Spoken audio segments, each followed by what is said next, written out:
देवशयनी एकादशी की व्रत कथा। पौराणिक कथा के अनुसार मानधाता नाम का एक सूर्यवंशी राजा था। वह हमेशा सत्य बोलता था और महान तपस्वी और चक्रवर्ती था। वह अपनी प्रजा की देखभाल अपनी संतान की तरह करता था। एक बार उस राज्य में अकाल पड़ने से हाहाकार मच गया।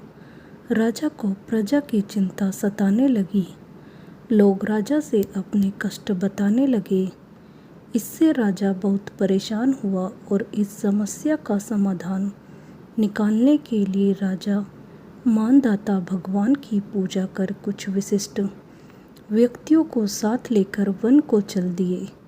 वन में वे ब्रह्मा जी के मानस पुत्र अंगिरा ऋषि के आश्रम पर पहुंच गए।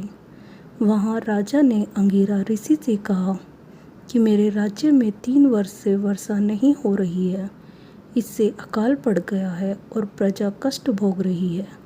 राजा ने यह भी कहा कि शास्त्रों में लिखा है कि राजा के पापों के प्रभाव से ही प्रजा को कष्ट मिलता है।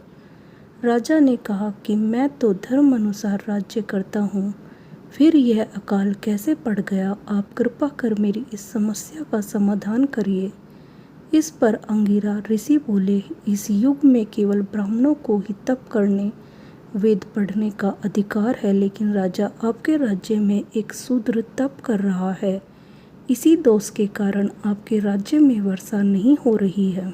अगर आप प्रजा का कल्याण चाहते हैं तो शीघ्र ही उस शूद्र का वध करवा दे। राजा मानधाता ने कहा कि किसी निर्दोष मनुष्य की हत्या करना मेरे नियमों के विरुद्ध है। आप और कोई दूसरा उपाय बताएं। ऋषि ने राजा से आषाढ़ माह के शुक्ल पक्ष की देवशयनी नाम की एकादशी का विधान पूर्वक व्रत करने को कहा।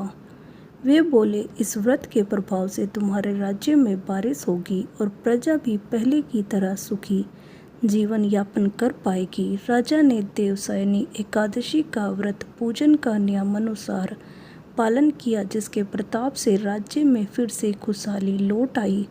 कहते हैं कि मोक्ष की इच्छा रखने वाले मनुष्य को इस एकादशी का व्रत करना चाहिए।